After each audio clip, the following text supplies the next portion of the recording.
provide flexibility in the way you provide it. For example, I played around with, even when you're talking about commercials, there are many levers you can play with. So it's not just one number, right? It's how you get paid. What is the frequency? Is it every session? Is it every 4 sessions? Is it a package? You can play around with all of these.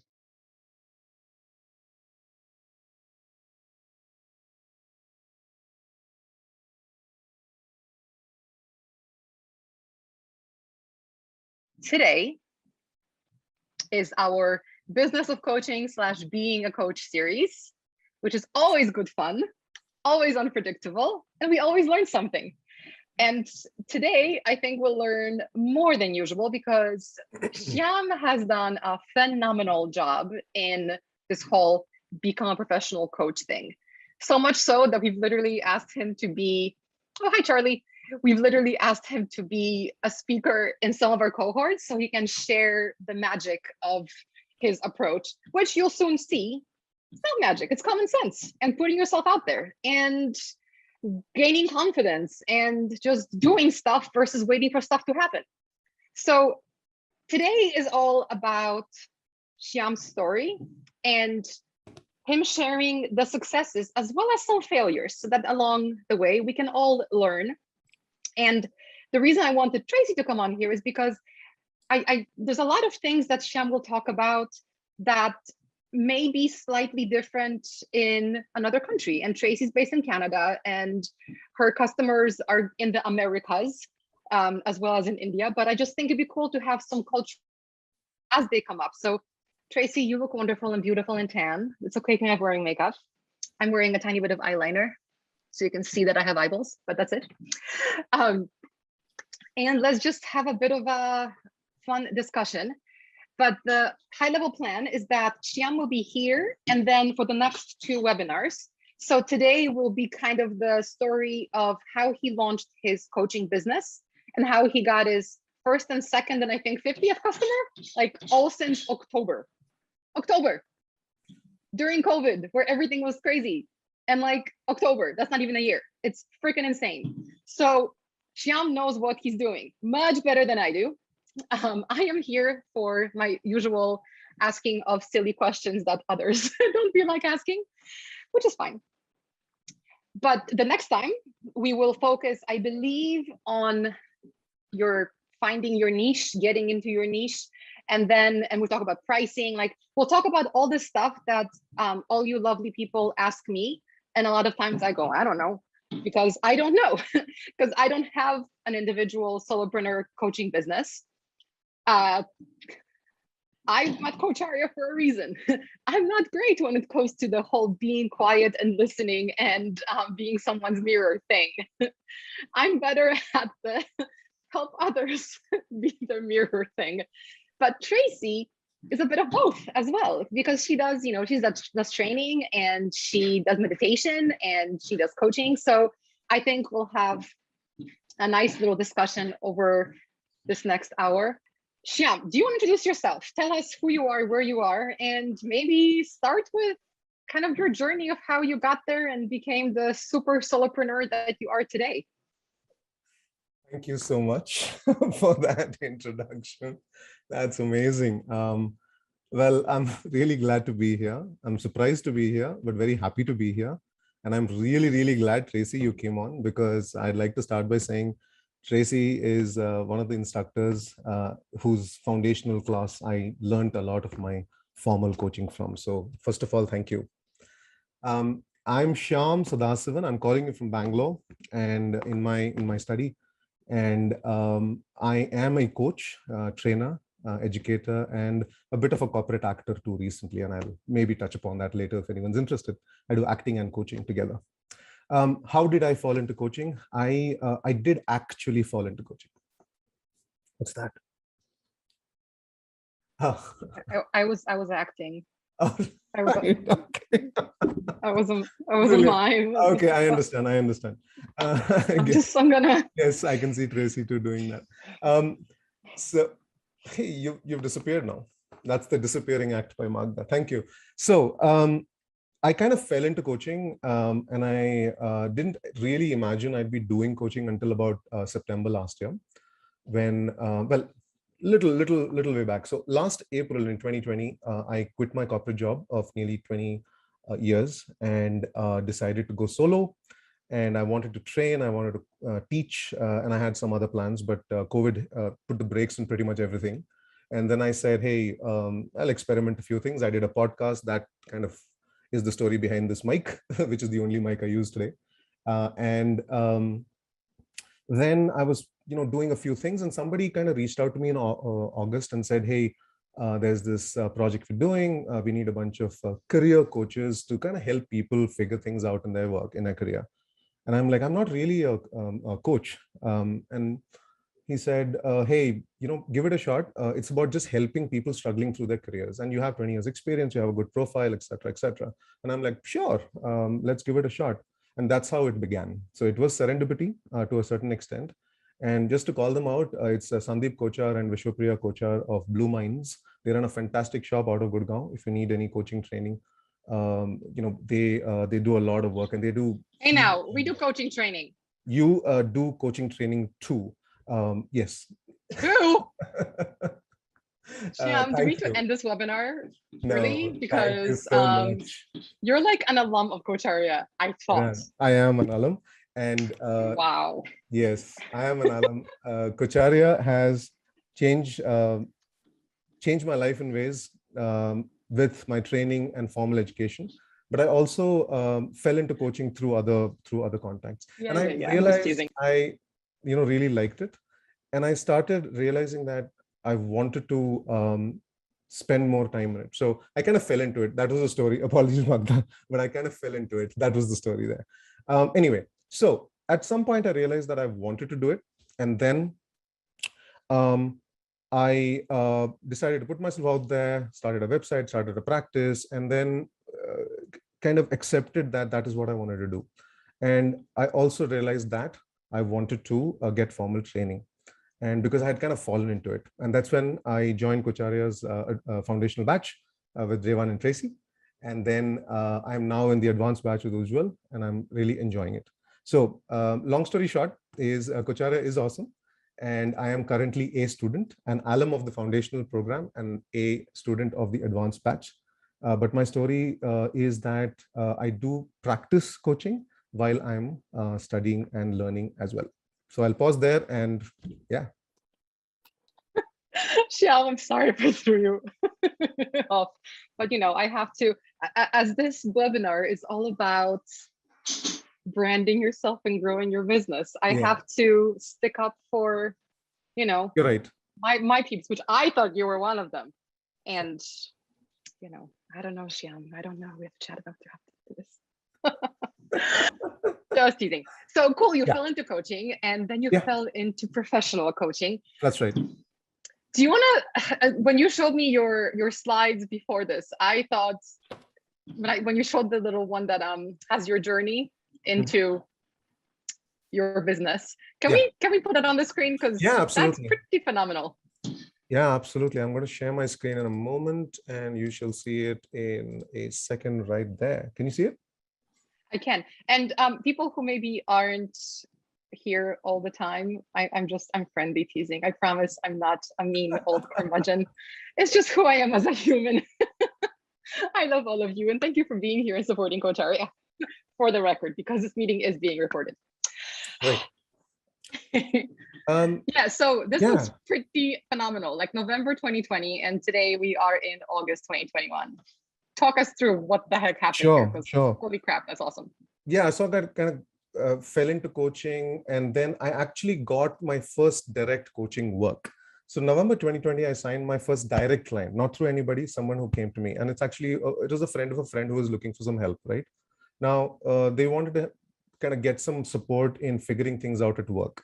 And I realized that I wanted to help people in career because that's what I knew what to do. So I was not saying I was into life coaching. I was helping people through work related issues because I was, ex-HR, and I had led a team before. So I kind of knew what I was talking about. And when that happened, literally after that happened, I said, hey, this is real. I need to learn this stuff. I need to kind of do this properly. And then I joined, when I say D&T, it's Revan and Tracy in the Coacharya Foundation program in December. Yeah, that's her. And then actually within just a few weeks, I said, this is real and I'm going to do it. So I got that confidence. And I said, January, I launched my website. And that is probably the biggest kind of flip in what happened, right? That launching business, what I mean by launching the business is I went out there and put myself out there. That's what I mean by a launch.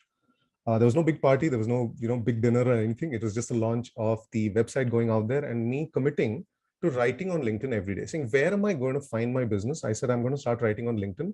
January 4th is when I launched it, and I have not stopped. I have written every day on LinkedIn since then.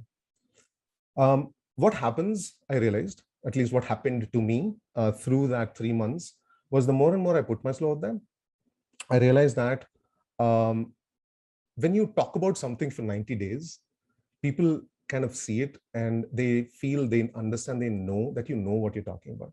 You talk about something 100, you say 100 things about something, people kind of realize that you know what you're talking about. And I started attracting attention. I started attracting people.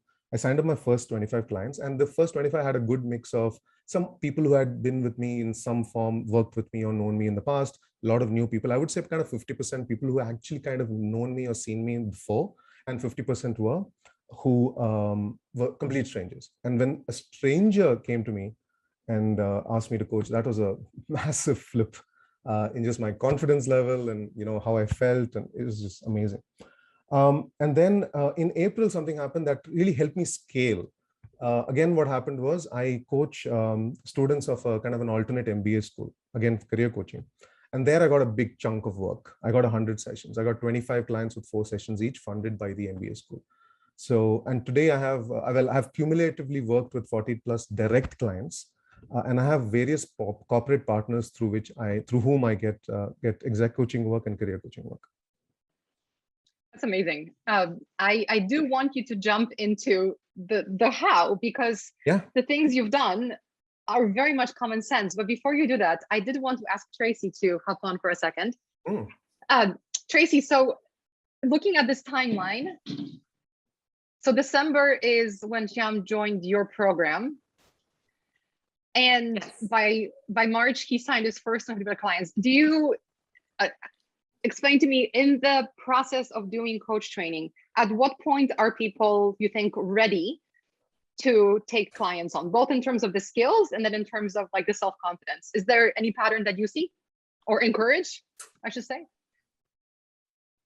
We encourage them to start taking clients on right away. So even if that's just in peer coaching each other, we encourage our trainees to consider all clients as clients. So whether or not that's peer coaches from your cohort or friends and family, that type of thing.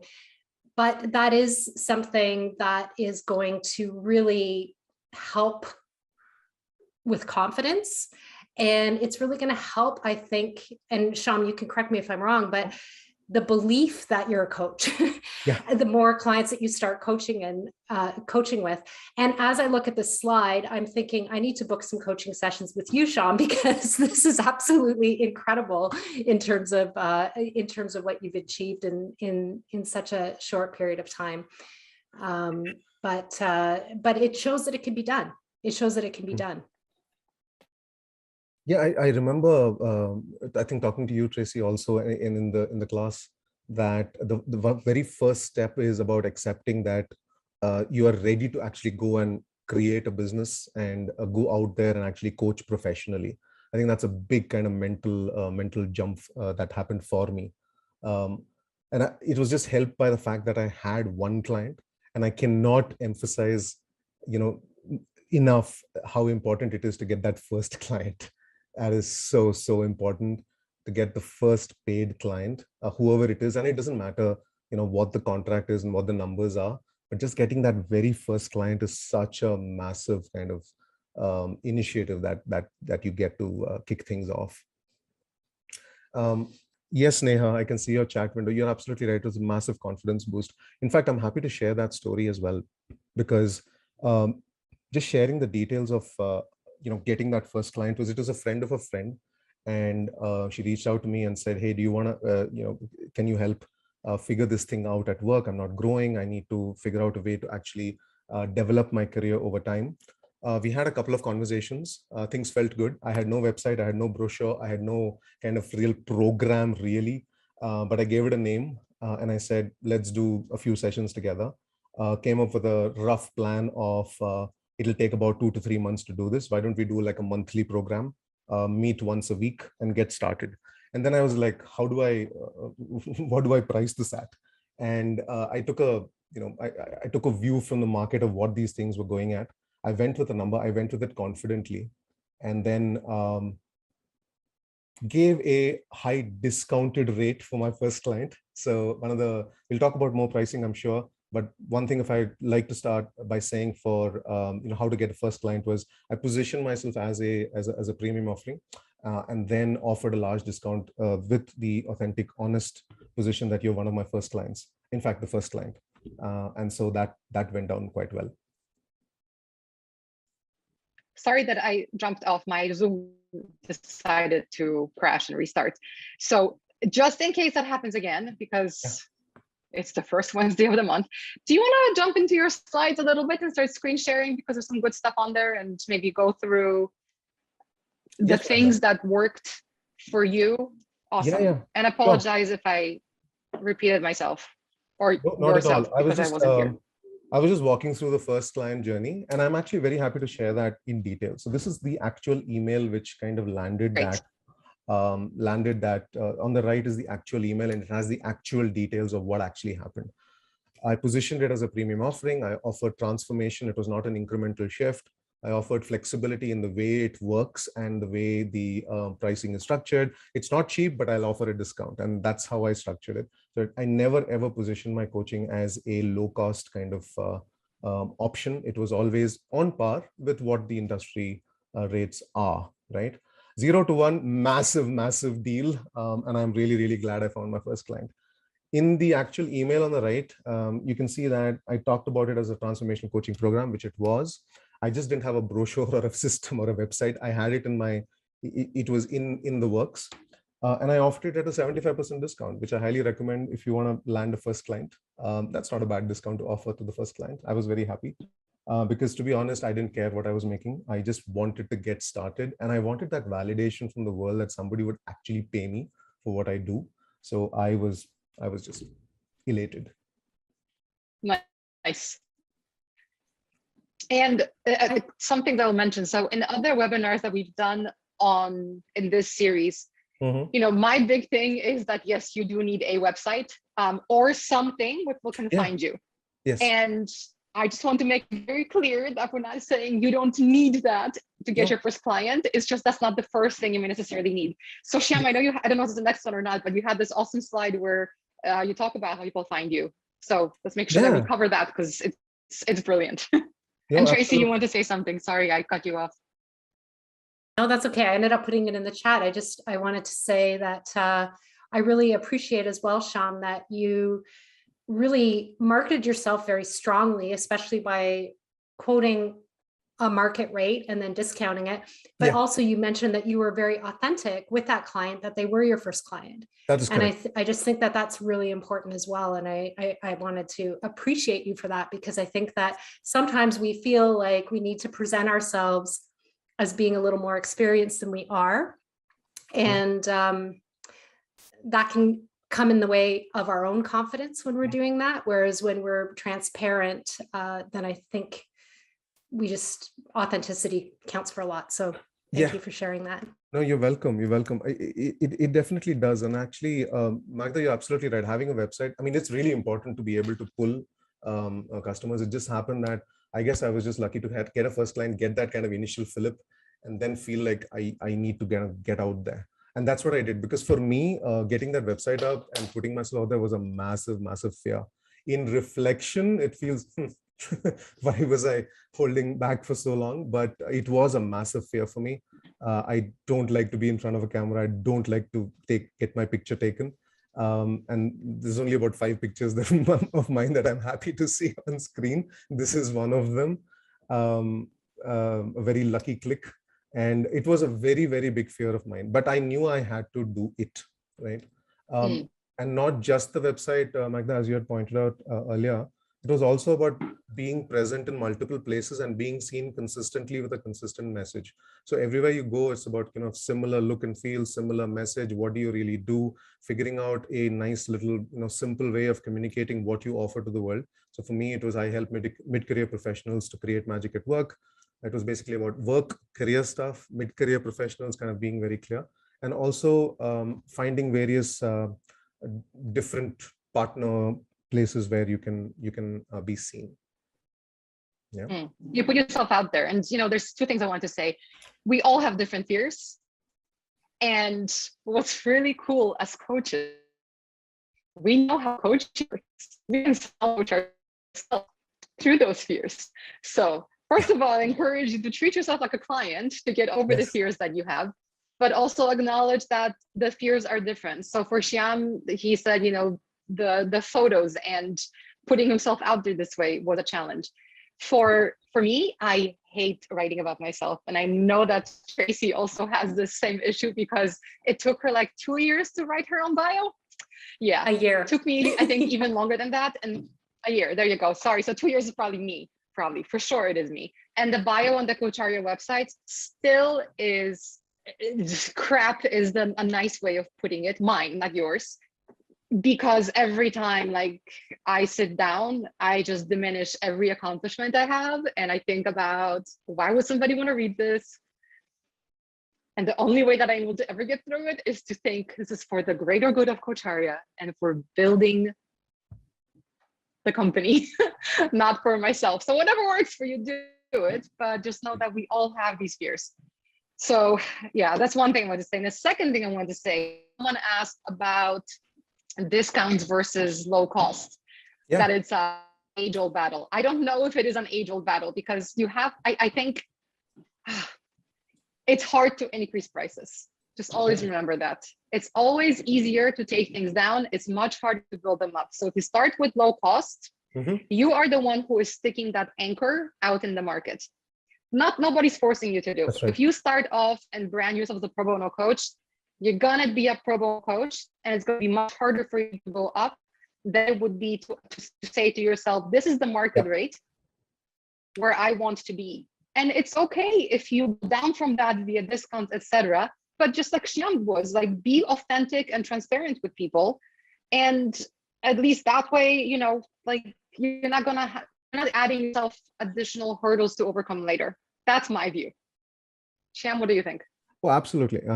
It's, as they say in negotiation, whoever reveals the number first is probably going to lose. And I'm not saying that you shouldn't reveal your prices, but it's about going up is really, really hard. So you can position yourself at a certain kind of price point or rate or fee or commercially place yourself in a certain point, but talk about the value you're providing, and then give people the option to understand what value it brings them. Provide flexibility in the way you provide it. For example, I played around with, even when you're talking about commercials, there are many levers you can play with. So it's not just one number, right? It's how you get paid. What is the frequency? Is it every session? Is it every 4 sessions? Is it a package? You can play around with all of these. So the sweet spot that I have found over time is that clients work with me for 2 to 3 or more months, depends. But then we start with a monthly contract with 4 sessions. And then after that, it turns into like a repeated, 2 sessions at a time, 4 sessions at a time, depends on what the client needs. But if you, for me, the sweet spot has been almost like a monthly subscription with a session a week is something that people are willing to kind of commit to. And it's only fair, right? Because they are also, it's a leap of faith to work with a coach and pay money for the first time, especially for people who have never had a coach before. It's a massive leap of faith. I think this is a good time to remind everybody that this is not a one-size-fits-all situation. There are as many approaches to coaching as there are coaches on the planet. So just be mindful that the things that we're talking about based on personal experiences and, okay, my internet's being funny again. Everything we're saying is based on personal experiences, and those experiences are, a sum of everything that happened before, right? So including the current situation of country, of network, of visibility, etc. So, someone said that they're not sure that it's actually difficult to raise prices. If that's what you've experienced, that's awesome. Yeah. That doesn't mean that that's true for everybody, and that doesn't mean that that's that's the the common thing that happens. So I think take everything we always say here with a grain of salt, because at the end of the day, it's different for everybody. And also you have to do the work. So it's not like, because we say something's going to happen, it's going to happen that way. It won't. It'll only happen that way if you actually do it and apply these things. So yeah, that's one thing. But the other thing I wanted to also say, somebody else asked about websites. So we did actually a couple of different sessions about websites. So I don't want to go into too much detail. If you just go to our YouTube channel, coacharya.com, sorry, youtube.com/Coacharya, you'll find a playlist of this webinar series, and you'll see some stuff around websites and building a brand and social media, etc. But the kind of long story short is, like, at least when I say website, I don't literally mean yourcoachingbusiness.com. I may mean that, but that's not the only thing. When I say website in the context of a solopreneur coach especially, I mean, where do people find you so that they can easily talk to you and understand what you do? So it's perfectly fine if your website is a company page on LinkedIn, even if it's your personal profile on LinkedIn. But if it's your personal profile on LinkedIn, make sure that it has clear how to get in touch with you. It specifies what you do, and that you're active on that profile, like Shyam was writing for 200 days in a row on LinkedIn. Because that then becomes the place where search engines find you. Tracy, you look confused for a second. And that's how your clients will find you. Your clients aren't going to go to Google and then discern that this is more legit than other, if they can find your offering and your name, etc. They're going to see something like LinkedIn, which is a trusted brand, and they might still check it out. They might still get that client. So don't fret if you don't have your own website. Just take advantage of the things that are out there that will let you be visible. Yeah. The website can come later. That's fine, but you got to start somewhere. I couldn't agree more, Magda. I couldn't agree more. Everyone's kind of platform to be seen it can be different. It's a website, it's LinkedIn, it's Instagram. I mean, whatever wherever your clientele are likely to be, and where you feel comfortable opening up and showing yourself and showing people what you can do, I think it's the right thing to do. I mean, website is important, but it's only one of the mediums. I'm sure there's so many more. Awesome. Yeah. Do you want to keep going with your awesome slides of your awesome journey to awesomeness? Sure. Is it okay to pick up on a few questions as well on the chat? There's some really. Oh yeah. I did. I'm so sorry. No, not at all. Yeah. So someone asked what I missed. I'm sorry. What do you think about the role of credentialing plays in getting clients? Yeah. What do you think? I'd like to connect it with, I think, a couple more comments earlier, because some people talked about, I think, rates with people directly as against corporate clients. I think corporate clients, corporate work, which I do, credentialing plays a very, very major part for sure. If you're working with, an organization for exec coaching or career coaching, credentialing plays a really, really important part. The more direct work that you do, that people reach out to me on LinkedIn and so on, whatever forum you're on, for me, it's LinkedIn, and want to directly get coached by me, it's probably less so. But definitely for corporate work, it's definitely very, very important. One-to-one or group coaching. We've got a question from Dr. Tasneem. Sorry, I can't see your full name in the chat. In corporate, what works more, one-to-one or group coaching? I see both, really. I do see both. The only from my, and I'd love to hear from others, from my from how I see it, one-to-one is either developmental or interventional, where developmental is really for growth, for leadership, with some psychometric assessments, like kind of helping them really become the leader they really can be. The interventional is more remedial, in saying, there's behavioral challenges. We need coaching to help you work through some of these challenges. So there's that as well. Yeah, I'll add to that. So at Coacharya, we're big fans of systemic coaching, which is both. So I don't think it's an either or, first of all. And second of all, again, one size does not fit all. There are so many for all these questions. And I know that sucks, but with the credentialing question as well. Obviously, Coacharya supports credentialing. Literally, that's our product, right? Training towards credentialing.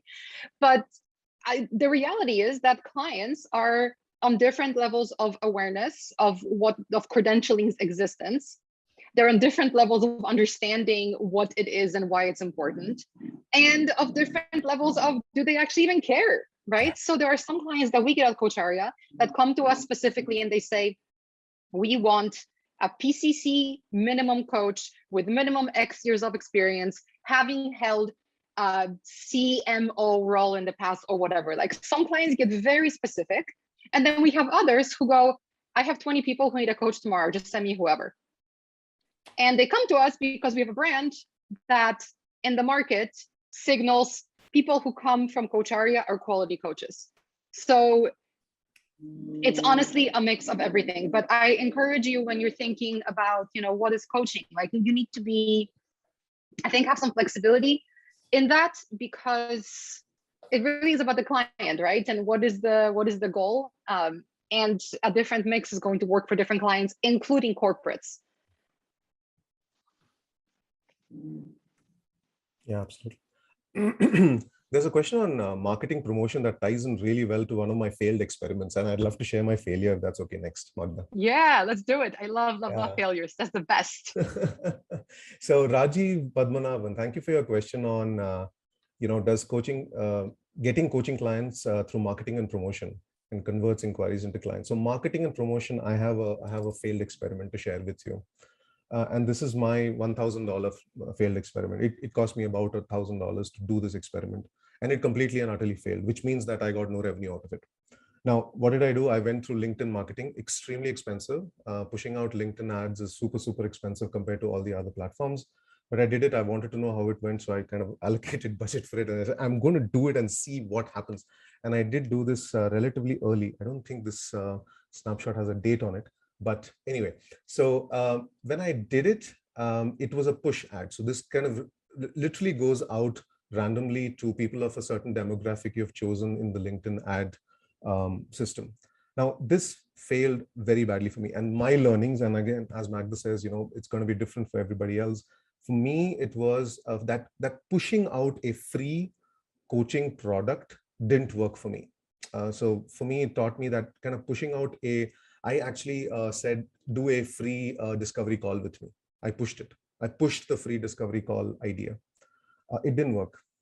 And campaigns are hard and expensive, especially on LinkedIn. They're super, super, super costly. So be aware of that. Instead, I realized that what I was already doing was actually working quite well. So in order to gain more clients, instead of putting in money into more paid promotions, I actually kept writing. I kept writing consistently. And writing is free. LinkedIn platform is free unless you need a premium account, and it works. So the pull strategy has continued to work for me.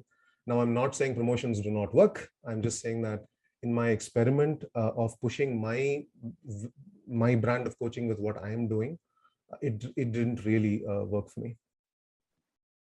Tracy, do you want to talk about things that didn't work for you? I think we would need a whole other webinar for that. Yeah, I think I want to agree though with what you were saying. I think that people associate free with a gimmick, yeah. Right? Like when you see free, you think, oh, wait a minute, there's something I'm going to be expected to do.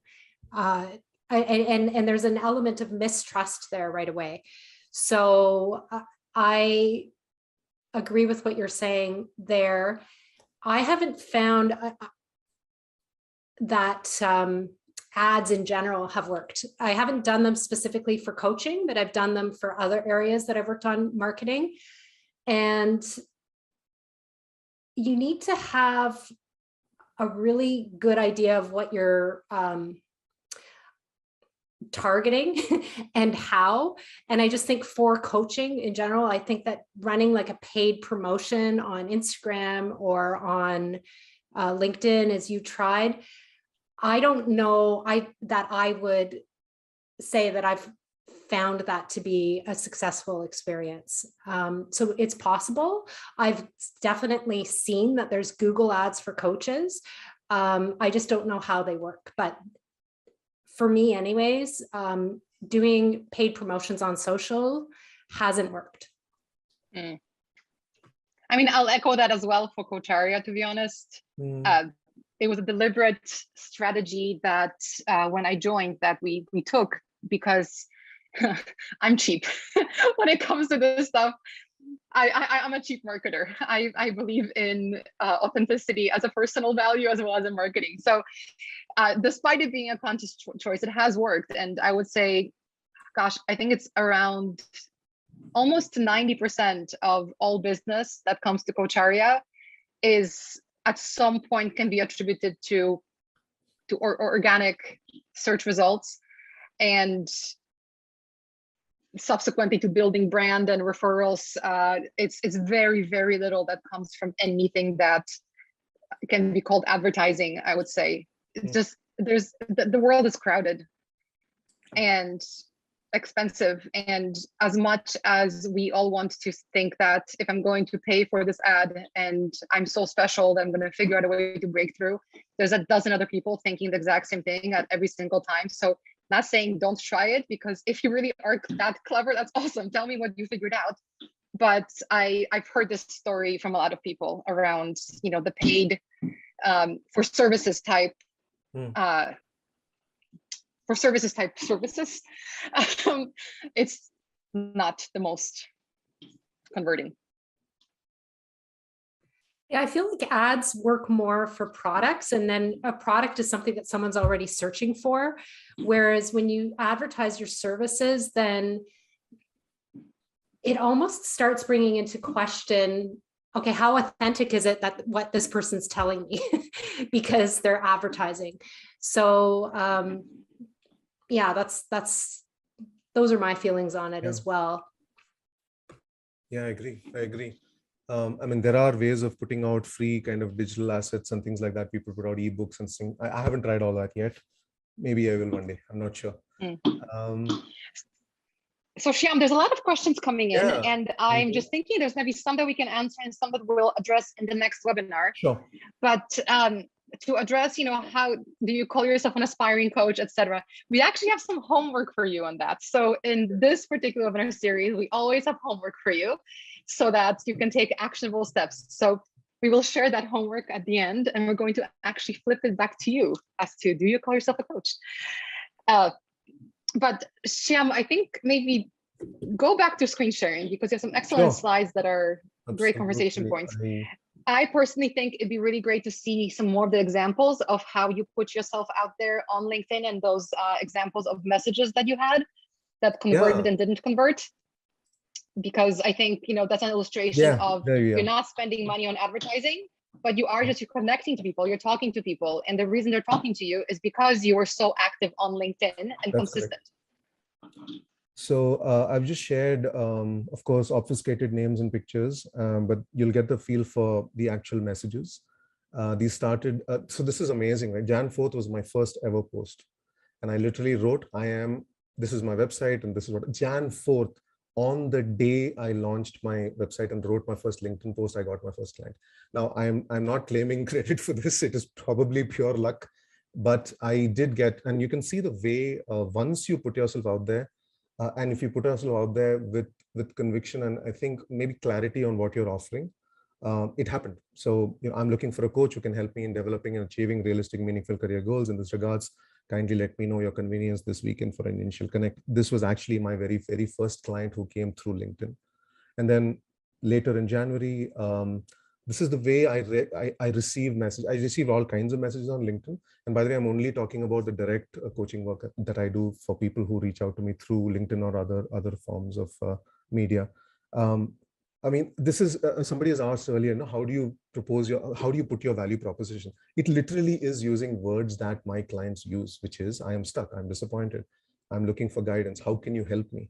Right. And I tend not to put, how can I help you in an email? I'd like to have a conversation. So I do move into a 30-minute discovery with them.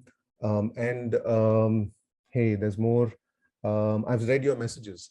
a lot of it, what happens by March, what had happened was people were reaching out to me after having read 50, 60, 70 messages. And that's when I realized that people do their research. And I don't know why I thought that was strange, but because I do my research before buying anything, but people do research and look into you, and the LinkedIn messages, your website, wherever they find you, they actually look you up, right? And learn more about you. So every single word you put out there as content on media is something that people do see. And then I started realizing, actually, I think towards March, that mid-career professionals, mid-30s and 40s was my kind of sweet spot. And I don't think I knew that beforehand. It was through experiments and actually testing things out. So I'm in my late 30s, currently looking for a career upgrade. Lately, I'm unsure about what to do about my career progression. And yeah, so let's talk. So this is how kind of usually conversations begin for me. Yeah, I think somebody commented on your vulnerability and authenticity as playing to your strength, like as being important here. And I will totally agree with that, because that's worked for me personally, and it's worked for Coacharya. And, you know, at the end of the day, we're all humans and we want to talk to another human. And looking for a coach, and that's putting yourself in a vulnerable position already, right? Because you're admitting that you want to achieve a goal and you need help getting there, or you admitting that there's some sort of thing that you think is deficient in you and you want to get help on overcoming that. I mean, whatever it is, you, the client, are taking that first step to say, you know what, I can't do this alone, or I think I'll do better if I'm not doing this alone. So if they're coming from, you know, put yourself in their shoes, like they're already coming to you in a very vulnerable position. And if you treat them with that same kind of, you know, unconditional positive regard, and like if you're vulnerable in return, people respond to that.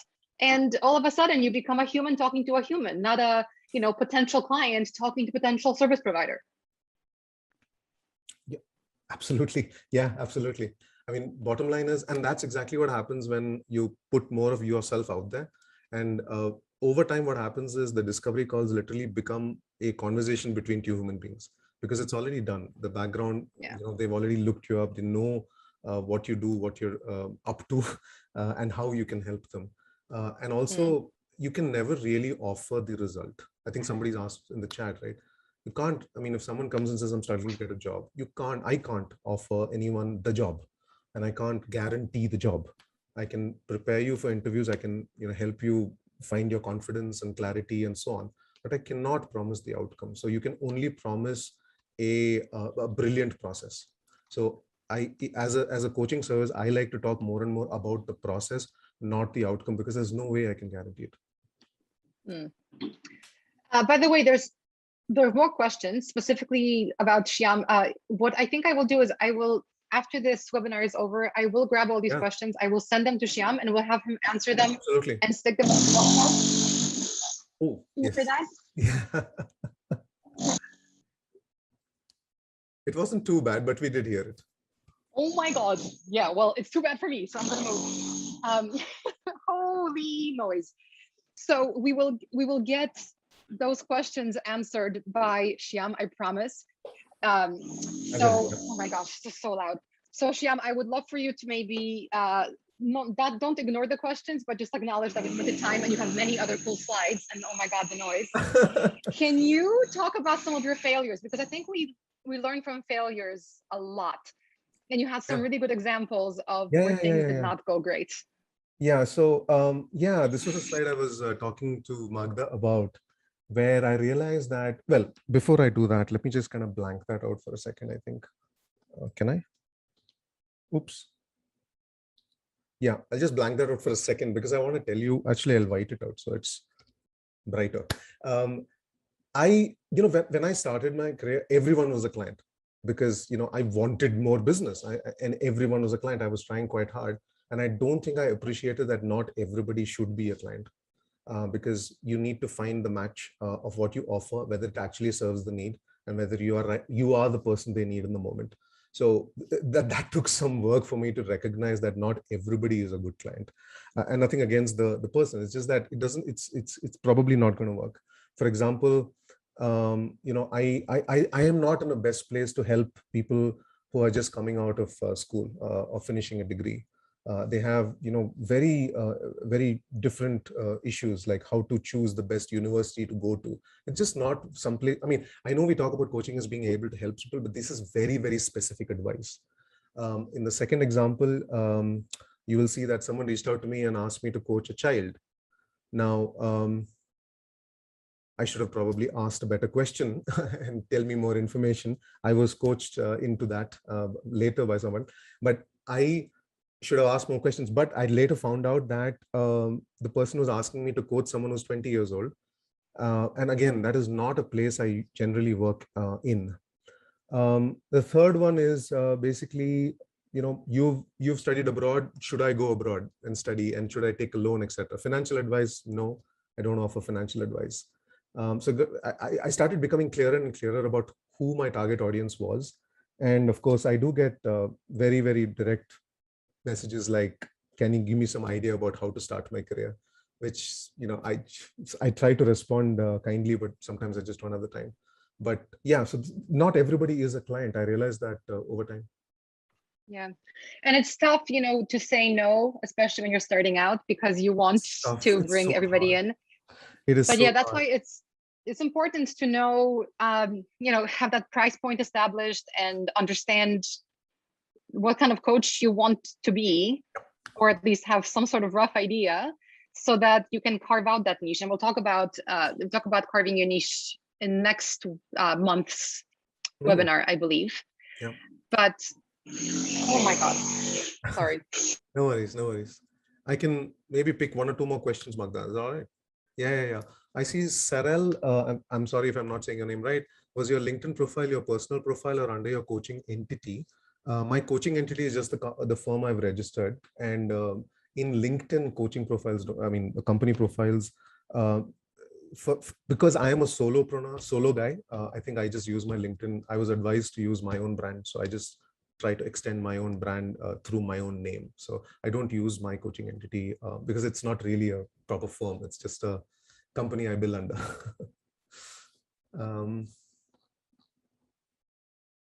Right. Kamaldeep has also asked, what's the process you follow broadly? What's the point which hooks the clients on? Kamaldeep, I think the process I follow is pretty much standard, discovery call, helping them understand what's on offer, what's the process, what's the possible outcomes that they can get. And as I said, I think the push is less and the pull is more. I try to pull more, and that is by committing to the process. I'm a big process person, process over outcome, because the outcome will come. I think it is about dedicating yourself to the process. So giving yourself 200, 300, 400 days to actually do something. And for me, what has worked is that putting myself out there, writing every day for 7-8 months now. So if you follow the process, the hook automatically happens because you see somebody talking about something for so long, talking about successes, talking about failures authentically. Then, the hook kind of appears, I think.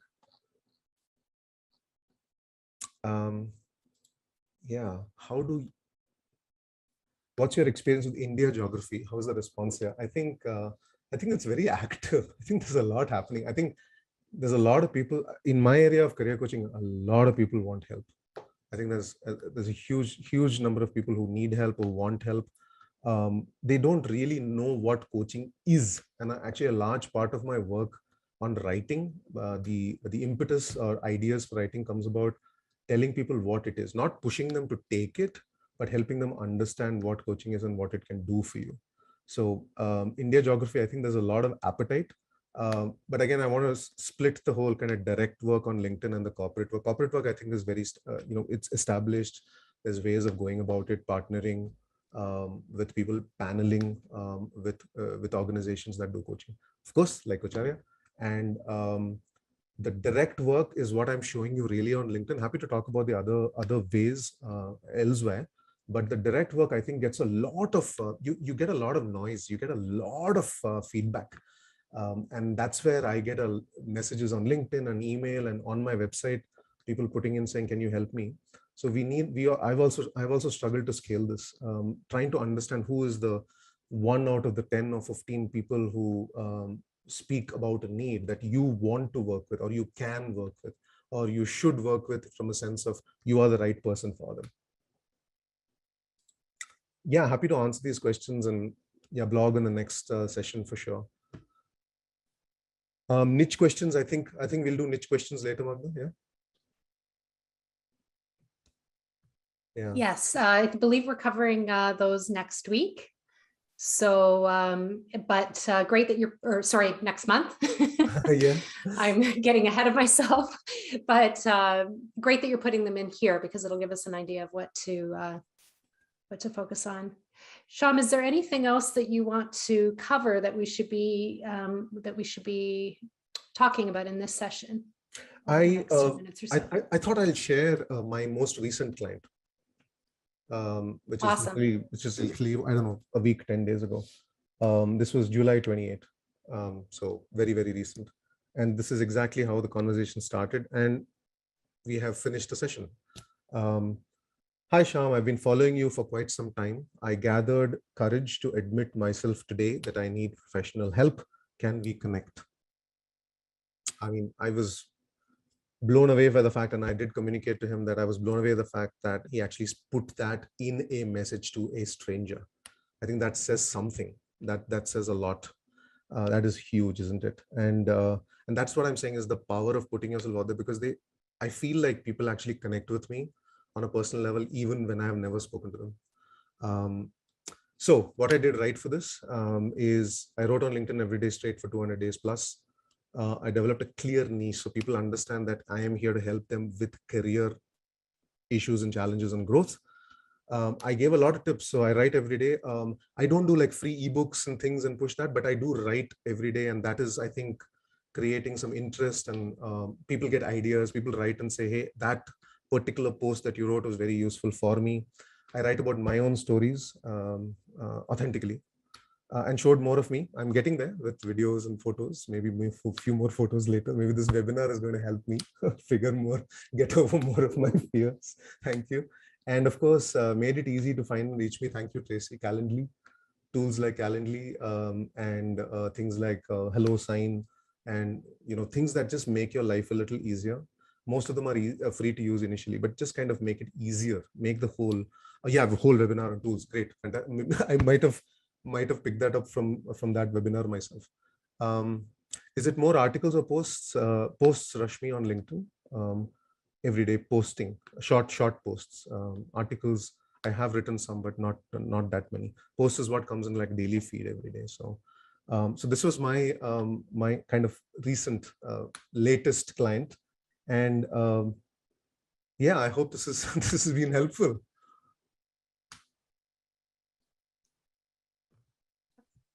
I thank you so much. This has all been so amazing. I would love to explore with you as well about context that you had. So people that you had experience with from other realms other than coaching. What was your experience in terms of reaching out to them or using them as resources? For people who are not in the coaching space? Yeah, so people that maybe you had other connections with prior to coaching. Mm-hmm. So whether it would be former clients or colleagues or associates. Right. So I was in a corporate role for a long time before I went solo. So I did reach out and tell them what I was doing, and I think that's how I got my very first client. It was a friend of an ex-colleague who said, "Hey, Shyam's doing this now. Is this something interesting for you?" So I did have a little brochure that I sent out and got that. Are they involved today? Yeah, I mean, I know we started the series by saying that how to start a business from scratch, but we are not scratch ever. We are never scratch. We are the sum of all our experiences till date. So even though we are trying to start a coaching business from scratch, I think our personalities, our humanness, us being a person is not at all from scratch. So if we are able to message that out and say, I am trying to do this, and this is who I am, I think that really helped me. The business was from scratch. I wasn't, and of course, in hindsight, I've got this, I've got this clarity. But Yeah, so people who know you, who want to help you, I did reach out and tell them what I was doing, not from a perspective of asking for favors, but keeping them informed. I'm a huge proponent of actually engaging in a network, creating a network of champions. You need a network of champions whose sole aim is to help you succeed out of the goodness of their hearts. So if that is something that we can do over time, then yeah, I love to receive help, and offering help is probably the best way to receive it. I think that's such a beautiful thing that you just distinguished there. The business is from scratch and you aren't. So I think that if we can remember that as we're approaching marketing ourselves and approaching generating new business, and that is something that we're doing at all levels of our of our career, that can be a huge resource in terms of boosting our own confidence. And what you were talking about receiving help, it's also important to remember people love to give help as well. So the more that we tell people what it is that we're looking to do and let them know our plans, the more that they can be involved in helping promote us or helping talk about us or helping refer. So it is a wonderful opportunity for ourselves and also for others as well in terms of giving.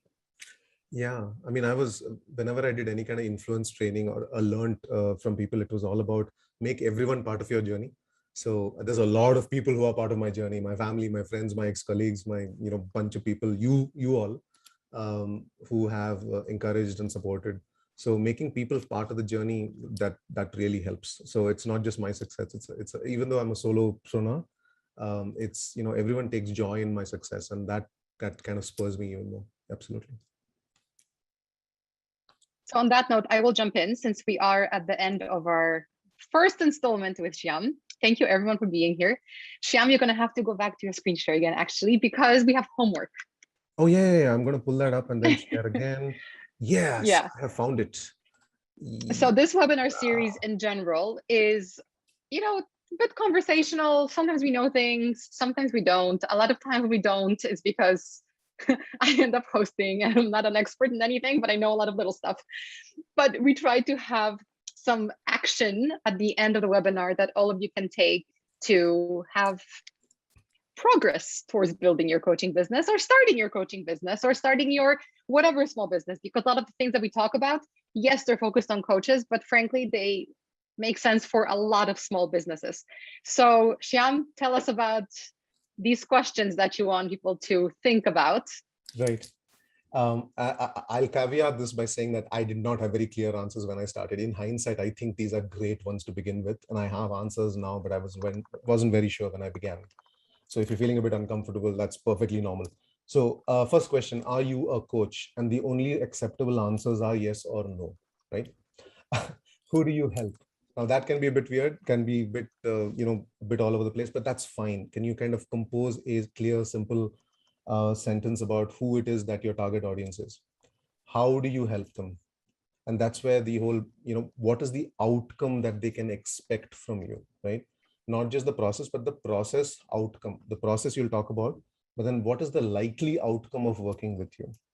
What do you charge? The question. You got to figure that out. If you don't know the answer right now, if you're trying to think about it, one tip, it'll be somewhere between 0 and you are totally crazy. It'll be somewhere in between. And you're totally crazy is going to be figured out only by testing the market. So you may not have an answer today, but it'll be somewhere in between 0 and you're totally nuts. How will your clients find you? And again, as Magda said, it could be website. You may not need a website initially, but the website is very, very good. That's your real kind of digital presence.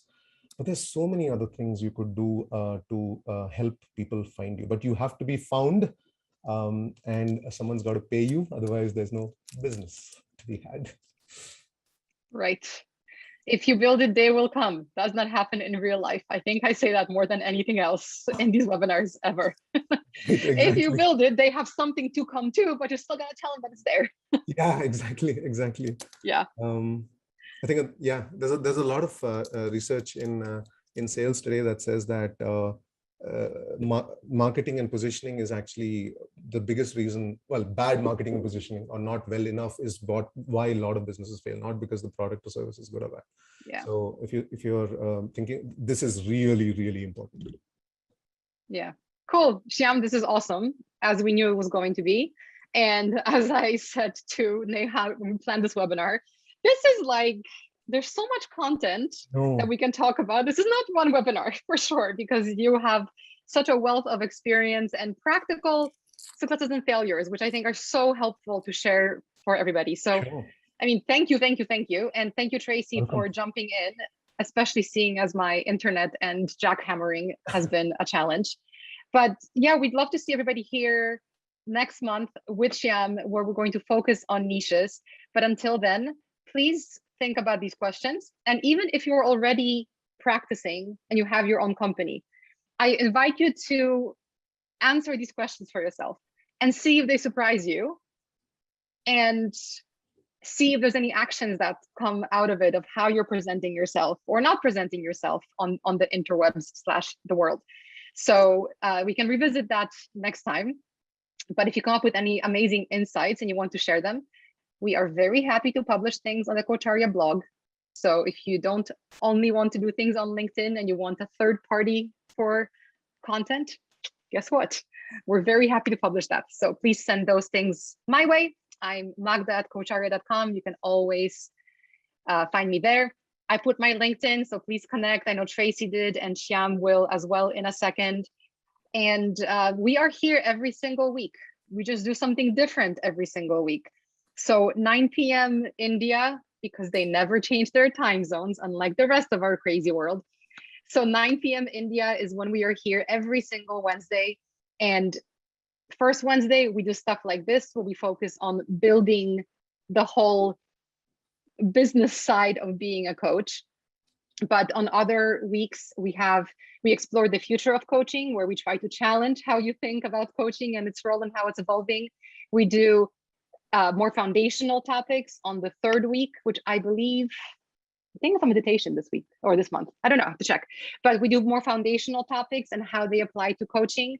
And then we also do our mastery series, where we have MCC level coaches who have done all this hard work throughout their career, and they have successful brands or businesses around what they do, and they shared their successes and their paths, and they share their expertise. So that particular webinar is very much close to coaching competencies specifically, but all of these are free. So please tell your friends, and please come. And if you can't be here, we do record these babies, and they do end up on our podcast and our YouTube channel. So you can then share them with your friends. And that's my job at Coacharya, to make sure that you know that we exist. And all of the rest of you can do the hard work. You too, Charlie. You too. Thanks everyone for being here. Thank you, Shyam. You are a rock star. Thank you so much for having me. Thank you. Until next time.